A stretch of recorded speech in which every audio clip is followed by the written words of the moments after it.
अब हम शुरू कर रहे हैं गाइटिन का चैप्टर नंबर 39, जिसमें हम बात करेंगे पल्मोनरी सर्कुलेशन, पल्मोनरी एडिमा और पल्मोनरी फ्लूइड की। तो स्टार्ट में इसने बताया कि there are two types of circulation in the lungs. एक है high pressure low flow circulation और दूसरी है low pressure high flow circulation. तो सिंपली इसमें यह है कि जो पहली वाली है ना, हाई प्रेशर लो फ्लो, ये हमारे पास है सिस्टेमिक सर्कुलेशन। सिस्टेमिक सर्कुलेशन मतलब जो हार्ट से ब्लड निकल रहा है और जो हमारे पास एओर्टा के थ्रू ब्रोंकियल वेसल्स के ज़रिए लंग्स को प्रोवाइड कर रहा है, ये है हमारे पास हाई प्रेशर सर्कुलेशन। जबकि दूसरी हमारे पास है low pressure high flow circulation. इसमें हमारे पास पल्मोनरी सर्कुलेशन की बात हो रही है, जिसमें लो प्रेशर होता है लेकिन हाई फ्लो होता है। इसके बाद इसमें ज़्यादा इम्पोर्टेंट कोई बात नहीं है, बाकी सारी जनरल चीज़ें लिखी हैं। नेक्स्ट हमारे पास आ जाता है physiological anatomy of pulmonary circulatory system. अब पहली बात करेंगे पल्मोनरी वेसल्स की। पल्मोनरी वेसल्स में हमारे पास आ जाएंगी पल्मोनरी आर्टरीज, पल्मोनरी वेन्स और पल्मोनरी कैपिलरीज। तो पहले उसने बात की है पल्मोनरी आर्टरीज। कहता है कि पल्मोनरी आर्टरीज की जो वॉल हैं उनकी थिकनेस एओर्टा के मुकाबले में 1/3 होती हैं, जिसका मतलब उनकी कॉम्प्लाइंस ज़्यादा है। लार्ज कॉम्प्लाइंस का फ़ायदा ये है कि जो हमारे पास राइट हार्ट से जो हाई प्रेशर ब्लड आता है वो इसमें इजीली अकोमोडेट कर देता है, क्योंकि उसकी कॉम्प्लाइंस ज़्यादा है। उसकी कॉम्प्लाइंस कितनी है? 7 मिलीलीटर पर mm ऑफ Hg। ये है compliance of pulmonary arterial tree. उसके बाद है pulmonary veins. Pulmonary veins like the pulmonary arteries are short, और इनकी कोई इतनी इम्पोर्टेंट बात नहीं है।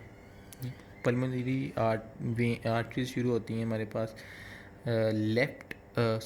राइट एट्रियम से, और जबकि पल्मोनरी वेन्स एंड होती है हमारे पास लेफ़्ट एट्रियम में। अब ब्रोंकियल वेसल्स में उसने ये बताया कि हमारे पास हर कार्डियक आउटपुट का 1 से 2% जो ब्लड है वो ब्रोंकियल वेसल्स के थ्रू लंग्स में जाता है, जो लंग्स को ऑक्सीजन प्रोवाइड करता है।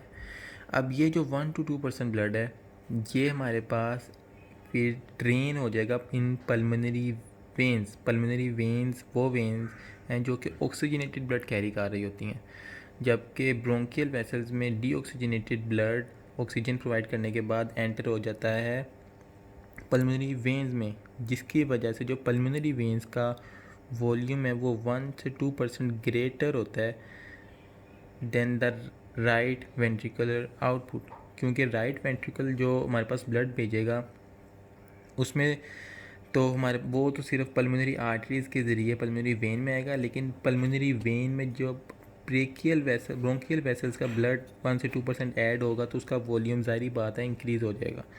इसलिए वो कह रहा है कि therefore the flow into the left atrium and the left ventricle output are about 1 to 2% greater than that of right ventricular output।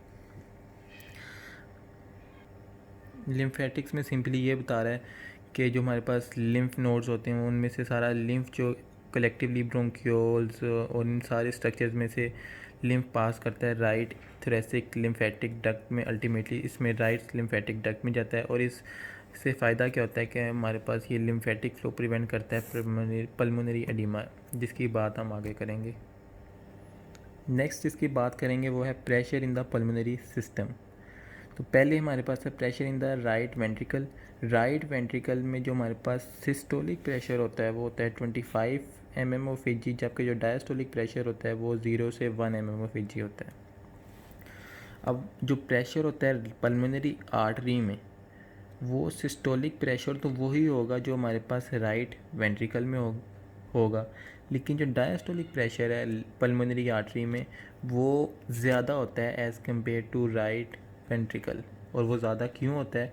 वो इसलिए होता है कि जैसे ही हमारे पास पल्मोनरी वाल्व क्लोज करते हैं तो वेंट्रिकल प्रेशर फॉल्स प्रेसेप्टियसली, पता नहीं ये क्या लिखा हुआ है, लेकिन जो हमारे पास जैसे ही पल्मोनरी वाल्व क्लोज होगा तो जो सिस्टोलिक प्रेशर है वेंट्रिकल का वो फॉल कर जाएगा इमीडिएटली, तकरीबन 0 से 1 के दरमियान लाई करेगा। लेकिन जो पल्मोनरी आर्टरीज़ में है प्रेशर वो ग्रेजुअली फॉल करेगा, क्योंकि whereas the pulmonary arterial pressure falls more slowly as the blood flow through capillaries of the lung. जैसे जैसे कैपिलरीज के थ्रू ब्लड फ्लो करेगा, जिसकी वजह से हमारे पास जो पल्मोनरी आर्टरीज़ का जो प्रेशर है, डायस्टोलिक प्रेशर, वो ज़्यादा फॉल नहीं करेगा और रेंज करेगा अबाउट 8 mmHg। और मीन पल्मोनरी आर्टरियल प्रेशर हमारे पास होगा 15 mmHg। इसके बाद है pulmonary capillary pressure. Pulmonary capillary pressure हमारे पास होगा 7 mmHg। और उसके बाद लेफ़्ट एट्रियल और पल्मोनरी वेनस प्रेशर। जो लेफ़्ट एट्रियम का प्रेशर है वो एवरेज ह्यूमन बीइंग में होता है 2 mmHg। ये कम से कम 1 mmHg हो सकती है या ज़्यादा से ज़्यादा 5 mmHg होता है।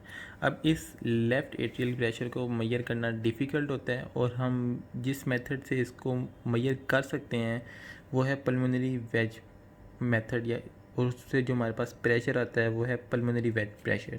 अब इस प्रोसीजर में होता क्या है कि हम एक कैथीटर इंसर्ट करते हैं। वो कैथीटर हम इंसर्ट करते हैं पेरिफेरल वेन्स में से। पेरिफेरल वेन्स ओपन होती हैं जाके राइट एट्रियम में। राइट एट्रियम में से जो हमारे पास निकल रही होती है पल्मोनरी आर्टरीज, उसमें जाता है। Pulmonary arteries Aahista Aahista small होती पल्मोनरी उनका डायमीटर स्मॉल होता जाता है, और जहाँ तक हो सकता है हम उसको कैथीटर को लेकर जाते हैं। और एक वक्त ऐसा आता है कि कैथीटर एक पॉइंट से आगे नहीं जा सकता, क्योंकि जो डायमीटर है पल्मोनरी आर्टरीज का वो बहुत छोटा हो जाता है, और उस पॉइंट पर हम प्रेशर मेजर करते हैं जो कि तकरीबन आता है 5 mmHg। और ये pulmonary wedge pressure 2 to 3 mmHg greater होता है लेफ़्ट एट्रियल प्रेशर से। वो क्यों? क्योंकि अभी तो कैथीटर लेफ़्ट एट्रियम तक तो पहुंचा ही नहीं, उससे पहले ही आर्टरीज़ में ही ब्लॉक हो गया है। तो इसका मतलब जहाँ पर वो ब्लॉक हुआ है वहाँ पर ज़ाहिर बात है प्रेशर ज़्यादा होगा, और जैसे जैसे वेंस में जाएगा ब्लड प्रेशर कम होता जाएगा। तो इसलिए जो प्रेशर है पल्मोनरी वेज प्रेशर वो 2 to 3 mmHg ग्रेटर होता है लेफ़्ट एट्रियल प्रेशर से।